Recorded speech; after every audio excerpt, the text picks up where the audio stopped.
Yo, kumusta mga kabuli? Anidya? Dito nga mga kabuli, nandito na naman kami sa dagat para sa isa na namang adventure. Dalawa nga lang kami for today's video. Ang kasama ko nga ay si Nano, putot ni Jackson. Nakasakay na nga kami dito kay Bang Kabuli at papunta na kami kung saan kami kumukuha ng seashells. Hindi naman masyadong kalayuan ang pinupuntahan namin para kumuha ng seashells kahit dito nga lang sa malapit at meron na kaming nakukuha. Dahil nga nagsilabasan talaga ang mga bariyawan sa kanilang mga lungga ay marami nga kaming nakasabayang kumukuha dito. Siguro nabalitaan nga nila ang balita na maraming nakukuhang seashells dahil lumilipad nga daw ang balita. Nakarating na nga rin kami dito sa spot kung saan kami babatok kaya naman agad na namin ibinagsak ang aming pundo. Kuha nga rin kami ng maratangtang mamaya ang sabi ni Nano dahil nagdala nga kami ng kanin para meron nga kaming pang-ulam. Bago nga namin simulang sumisid ay kinuha ko na nga muna itong dahon ng papaya para linisan itong aking gamit na antipara. Itong dahon ng papaya nga ang ginagamit naming panglinis sa aming antipara para luminaw at para matanggal ang kanyang pagmomoist. Pagkatapos ko na nga malinisan ng aking antipara ay sinuot ko na nga itong sinusuot sa paan. Ang tawag dito sa amin ay kirwan. Ano naman po ang tawag nyo dito mga kabuli? Pa-comment naman po dito sa video at kung taga saan kayo. Dito nga bumaba na nga rin kami ng aking kasama at sinimulan na nga naming halughugin itong dagat. Kaagad na nga rin ako nakakita dito ng isa kaya naman kaagad ko na rin kinuha. Kahit napakababaw nga lang din dito sa spot na pinuntahan namin ay meron pa rin kaming nakikita. Hanggang sa dibdib ko nga lang yung tubig dito kaya naman napakadali lang nilang kunin. Kung hindi mo nga rin titignan mabuti itong mga iba'y akala mo bato. May nakita nga ako dito ang akala ko bato lang nang kinuha ko nga'y bariyawan pala. Malalaking sukat nga rin ang mga nakita ko ditong bariyawan kasing laki sila ng pambansang kamao. Hindi nga rin muna ako namimingwit at namamana ng isda dahil sinasamantala ko nga kumuha ng mga seashells habang naglalabasan sila sa kanilang lungga. Napakadala nga rin ng ganitong pagkakataon kaya naman sa pagkakataong ito ay hindi na namin pinalampas. May nakita na nga rin si Nano dito kaya naman kuhanan ko nga daw siya ng video para makita nyo rin yung kanyang sisid na parang langoy aso. Hindi naman po aso si Nano, yung langoy niya lang yung parang aso. Ang importante daw marunong lumangoy. Praktisado na ang sumisid itong si Nano dahil sa kasalukuyang ito'y nag-aaral nga siya ng seaman daragat. Hindi nga lahat ng seashell dito sa dagat ay may laman. Kapag ganito na ang kulay, ibig sabihin wala ng laman. May nakita pa nga akong isang klase ng balat dito sa dagat, napakalaki parang tabsbun. May nakita pa nga rin ako ditong isang pirasong kapag naliswek. Parang bariyawan nga rin ang laman nito, medyo may kaliitan lang ng kaunti. Marami nga rin kaming nakukuhang liswek dito sa amin kapag naglalabasan sila sa kanilang lungga pero ngayon wala. Shoutout nga pala sa mga nakasabay namin kumuha ng bariyawan na taga-barrel. Ilang araw na nga rin talaga kaming nagpabalik-balik dito sa dagat para kumuha ng bariyawan, hindi pa rin talaga sila nauubos. Ito na nga siguro ang biyayang palit ng karagatan sa amin dahil hindi nga kami gumagawa ng illegal fishing. Kapag marunong nga talaga tayong mahalin ang ating kalikasan ay napakalaking biyaya ang binabalik sa atin. Naglangoy asal-aso nga na naman dito si Nano para kunin ang nakita niyang seashells sa ilalim ng underwater. Nang makuha na nga ni Nano yung seashells, para daw siyang nakasungkit ng ginto parang yung idol niya na si Carlos Yulo. Malaking karangalan nga para sa ating bansa ang nasungkit ng ating pambataw na si Carlos Yulo sa larangan ng gymnastic. Nag-relax na nga rin muna ako dito sa ilalim ng underwater para naman ako ay makapagpahinga. Medyo marami na nga rin ang nakuha naming bariyawan dito ni Nano kaya naman kumuha na kami ng maratangtang para meron kaming pang-ulam. Madali lang din naman kunin itong mga maratangtang dahil nandito lang din sila sa mababaw na parte ng dagat. Dito nga lang rin sila nakukuha sa maraming damo, siguro dito nga rin sila nakakakuha ng kanilang pagkain. Napakarami ko nga rin nakitang maratangtang dito kaso maliliit nga yung iba kaya hindi ko na kinuha para lumaki pa sila. Nang nakapitas na nga kami ng ilang pirasong maratangtang ay umahon na nga kami ni Nano. Pinakalap mo mga kabuli,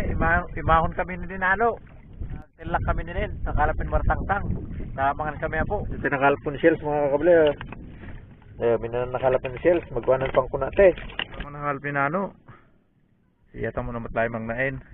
Naapos na ito ni Nano, taon may takle-taklele. Yung matunawan.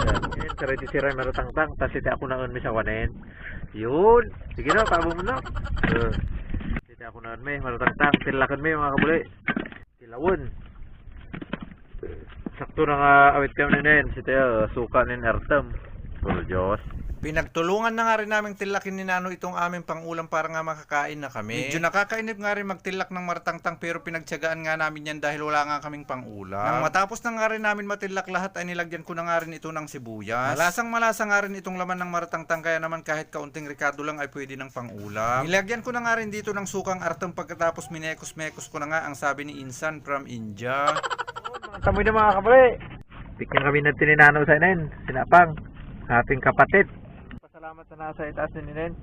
Sa biyaya ng karagatan. Tawin ko na ni Nano. Ito ko na kami mga kabuli. Pana-pana.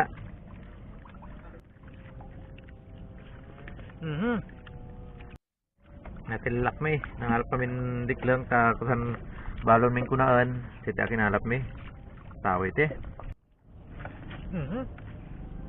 Quality.